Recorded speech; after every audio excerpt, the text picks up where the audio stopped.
Bonjour Franck, bonjour Jean-Pascal. Bonjour Cyril. Bonjour Cyril.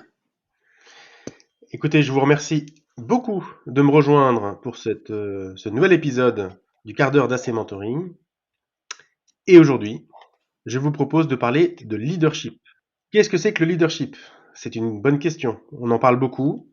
Pour autant, est-ce qu'on est sûr de savoir ce qu'il y a derrière ce mot? Et finalement, quels sont les éléments clés qui permettent à un leader d'être bon, mauvais, etc. Je propose donc de laisser la parole dans un premier temps à Jean-Pascal, qui dans notre collectif est un des experts, n'est-ce pas, en termes de leadership. Et pour ce faire, Jean-Pascal voudrait faire un retour d'expérience, un témoignage, et partir de ce témoignage pour discuter finalement de cette notion de leadership, à partir de quelque chose de très concret, parce que c'est une notion un peu galvaudée, et quoi de mieux que de repartir du concret. Voilà, Jean-Pascal, tu nous as évoqué plusieurs fois cette histoire qui est très inspirante. Est-ce que tu pourrais un peu nous dire le contexte et nous raconter cette histoire qui t'est arrivée? Ah, non, mais ça me fait plaisir de la raconter celle-là parce que inspirante, je sais pas, mais enfin moi elle m'a inspiré assez souvent et assez longtemps. Ouais, en fait, elle est assez simple. Je me suis toujours dit que le leadership c'était une histoire de passion, une histoire de rencontre et une histoire de circonstances. Alors l'histoire, imaginez, vous êtes dans le Maine-et-Loire, on est en février, il est 5 heures du matin. Laissez-moi vous dire qu'en février dans le Maine-et-Loire à 5 heures du mat, il pèle. Bon, vous avez donc 25 pèlerins, parce que tout ça se passe pendant le service national, qui vont partir gentiment, gaiement et bien chargés, je parle du pactage bien sûr, pour une marche d'orientation, avec en fait un objectif assez simple, c'est de faire une trentaine de kilomètres entre la forêt, la rivière, c'est un joli coin, hein, et pour rallier au bout de ces 30 kilomètres un camp qu'on installera bien sûr, on va passer la nuit et puis ensuite on rentre en camion. Donc ça c'est super, mais il faut quand même faire les 30 kilomètres pour arriver à ça. Et on est briefé, on sait comment se servir d'une boussole, on sait se servir de tous les outils qu'on transporte, justement, ce qui est très bien. On a la sécurité parce qu'on sait qu'en cas d'incident, il y a des camions qui sont prêts à intervenir et tout. Hein, c'est quand même pas un truc de commando dans la brousse. Mais enfin, on est jeunes, hein, on est des petits gars, on n'a jamais fait vraiment ça. Et on a une consigne, c'est que, évidemment, il faut rallier le point de campement, donc 30 km plus loin et à 17 heures le soir de la journée. Et on est 25 dans une section. Et évidemment, on part à 25, on arrive à 25. On a notre chef de section, donc notre lieutenant, qui nous dit, moi, je suis avec vous, mais j'interviens pas. D'accord. Donc nous ouvre la partie gaiement. Et en fait, il n'a pas tenu sa promesse. Mais c'est là que ça devient très intéressant. À une dizaine de kilomètres du point de départ, on a un de nos copains qui dit, bon, pose son pactage, il s'assoit par terre et il dit, moi les mecs, j'arrête, j'attends le camion. Bon, là, évidemment, tout le monde s'arrête, figé, on ne sait pas trop quoi faire. Ça nous fait une pause, remarquez, donc c'est toujours le bienvenu après une dizaine de bornes. Et on a le lieutenant qui va vers notre ami et commence à lui parler, mais en privé, on n'y est pas. Hein, nous, on fait un petit tour. Et bon, il lui parle, ça dure 5-6 minutes. Et puis, il ramasse son sac, il se le met sur le ventre, donc il la tient sur le dos, et il s'en va. Et notre gars, découragé, tout d'un coup, se lève, toc, et tout le monde repart. Bon, on se dit, soit le lieutenant lui a raconté qu'en fait c'était lui le gradé et il valait mieux qu'il finisse la marche, soit il a fait autre chose. Mais on ne se pose pas la question sur le moment. Bon, on finit notre marche, je vous passe les détails. On arrive tous donc à bon port, et puis il y a le débrief, bien sûr. Alors, le lieutenant savait très bien on avait des questions sur le truc là, parce qu'on s'est dit, mais c'est génial, parce qu'on a un gars complètement démotivé, et puis il repart comme en 14, c'est comme de dire à l'armée. Et il nous dit en fait, il résume en fait son débrief autour de 5 points qui sont les suivants. La première chose, c'est que les gars, je vous ai parlé de la mission, vous en avez parlé ensemble, j'ai parlé à chacun de vous, on a un objectif à atteindre, on a une mission. Ok, super truc. Bon, et ça c'était clair, c'était vraiment limpide dès le départ. Deuxième chose que je vous ai dit, on part à 25, on arrive à 25. Ça veut dire quoi? Ça veut dire que pour réussir cette mission, quoi qu'il arrive, on laisse personne sur le chemin. C'est très exactement ce qui s'était passé. Donc, pendant la marche, il y en a un qui a faibli, il lui a raconté quelques trucs, on y reviendra, et on est tous repartis, on est bien arrivé à 25. Donc, on laisse personne sur le côté. D'accord. Ensuite, il me dit, bah, je vous ai donné les moyens, je ne suis pas intervenu. Si, sauf là, parce que bon, effectivement, il y a un but pédagogique. Mais grosso modo, vous avez fait le job. Hein, vous étiez quelques-uns à conduire la marche. Parfait. Bon, bah, ça s'est pas trop mal passé. Voilà, donc c'est ça. On n'interfère pas, on donne les moyens. Super. Quand il y a besoin, on rappelle l'objectif. Et c'est très exactement ce qu'il avait fait avec notre ami. En dehors de paroles d'encouragement et de choses et d'autres, ok. Mais il avait rappelé l'objectif, qui était de réussir la mission. Et puis, chose primordiale, on ne traite pas les difficultés d'un membre de l'équipe en public. Vous avez remarqué que je l'ai pris à part. Et moi, ça a été ces 5 principes où, dans des situations de menée de projet, dans des situations de réorganisation, de choses comme ça, bah, je m'y suis raccroché. Et je les ai toujours gardés avec moi, ça. Donc, moi, ma première idée du leadership, c'est de rassembler déjà ces quelques, je dirais pas, c'est pas des recettes, c'est des choses comme ça qui ont l'air de tomber sous le sens, mais il faut y penser justement quand on a des projets à mener, des gens à mener et des missions à accomplir. Et toi, Jean-Pascal, tu dis que ça t'a inspiré dans tes positions de leadership au cours de ta carrière? Ben, pour une raison très simple, c'est que au cours des projets que j'ai pu mener à bien, des situations comme ça se sont présentées. Et c'est pas obligatoirement des projets gigantesques, mais il peut y avoir des personnes qui ont besoin qu'on leur remette en perspective les objectifs, qu'on traite leurs problèmes. Quand tu as quelqu'un dans une équipe, bon, ok, elle est dédiée au projet, très bien, mais la personne, elle vient avec j'appellerais ça son entièreté, peut avoir des soucis, peut avoir des problèmes, peut se poser des questions. Bon, bah, faut parler, faut remettre les choses en perspective, d'accord, c'est l'objectif, mais des fois, ça suffit pas. Faut juste encourager, faut partager des choses. Parce qu'il y a quand même un truc hein, qui sous-tend tout ça, c'est qu'on avait une confiance en notre lieutenant, on l'aurait suivi n'importe où, le mec. Mais parce qu'en fait, il faisait ça. Et donc, qu'est-ce qu'il a fait, lui? Il a partagé des trucs avec nous. On était des partenaires. On n'était pas des soldats qui obéissaient simplement aux ordres. Ça t'a inspiré? Peut-être que toi-même, tu avais déjà une bonne capacité à être leader. Moi, j'ai une question pour Franck pour cette fois-ci.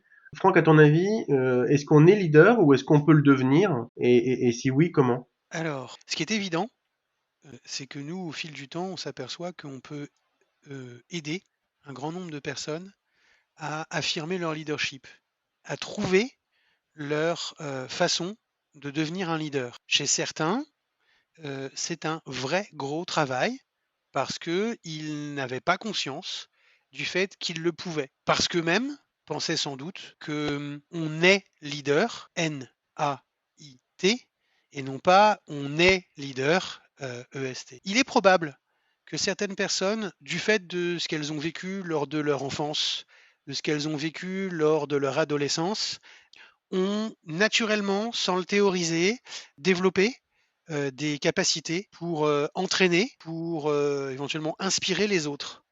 Et ces personnes-là ont probablement ce qu'on pourrait considérer comme une longueur d'avance.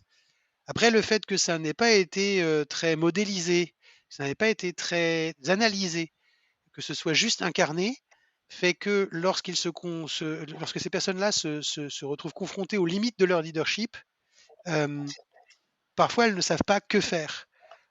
Alors que d'autres, notamment ceux que l'on a aidés à devenir leaders, en les mettant dans des situations de leadership, mais en leur donnant aussi la possibilité de prendre du recul, d'analyser et de comprendre ce que Jean-Pascal expliquait avec l'exemple de ce qu'a dit et de surtout ce qu'a fait son lieutenant, sont probablement plus adaptatives et ont un leadership qui va moins rencontrer, on va dire, de limites. Les écueils ne l'annuleront pas.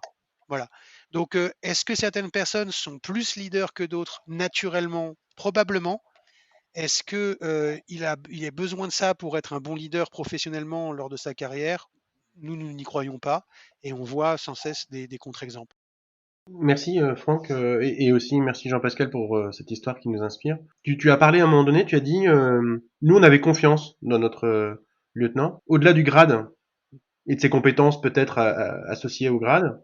Est-ce qu'il avait fait quelque chose qui créait de la confiance? Bon, on le connaissait déjà avant l'exercice, hein, donc oui, il l'a fait par des tas de choses. Il l'a fait parce que il nous a considérés, on est dans le cadre de l'armée, d'accord, mais il nous a considérés comme étant des personnes à part entière, pas simplement des gentils appelés qui venaient faire une période et puis qui repartaient. Pour lui, on vivait ensemble. Donc oui, parce que de 6 heures le matin à 10 heures le soir, bah, on faisait des exercices, on était quasiment continuellement avec lui. Et la réussite en fait de la section, elle n'était pas simplement parce qu'il était là pour nous mener, il était là parce qu'il nous a fait énormément part de son expérience. C'était un ancien sous-officier devenu officier. Il avait vécu des tas de trucs, mais de situations vraiment stressantes, et le mot est faible. Et ben, il les a partagés avec nous. En fait, ce qu'il nous a raconté et le débrief qu'il a fait là, il l'avait certainement fait déjà des dizaines de fois. Chaque fois, comme le disait Franck, peut-être d'une manière adaptée, mais certainement, même c'est pour ça que ça marchait bien. Et il partageait sans problème l'expérience, des expériences où il avait eu peur, des expériences, mais on sentait tellement l'humain derrière, le partage, la volonté de partager, qu'on s'est dit, de toute façon, il sait ce qu'il nous raconte parce qu'il l'a vécu, et en plus, il le partage avec nous sans honte, sans rien. Oui, ce gars-là nous a dit qu'il y a des moments, il a eu peur. Et il nous a expliqué les circonstances, et je peux vous dire que oui, c'est celui qui n'aurait pas peur à sa place, c'est un extraterrestre. Donc, c'est ça qui a créé le lien. C'est-à-dire, c'est quelqu'un qui a partagé. C'est quelqu'un qui a été passionné par sa vie de militaire et qui l'a partagé avec nous. Bon, bah, je pense que tous les chefs de section ne faisaient pas ça, mais lui pouvait le faire. Il avait cette expérience et cette volonté. Ben, ça, pour moi, c'est merveilleux. Ça veut dire qu'il nous a inclus dans son histoire. Bah, forcément, bah, il allait devenir part de la nôtre. Et quand on a des projets, sans être dans des situations dramatiques ou même sans être alarmé, mais quand on a des projets, ça commence comme ça.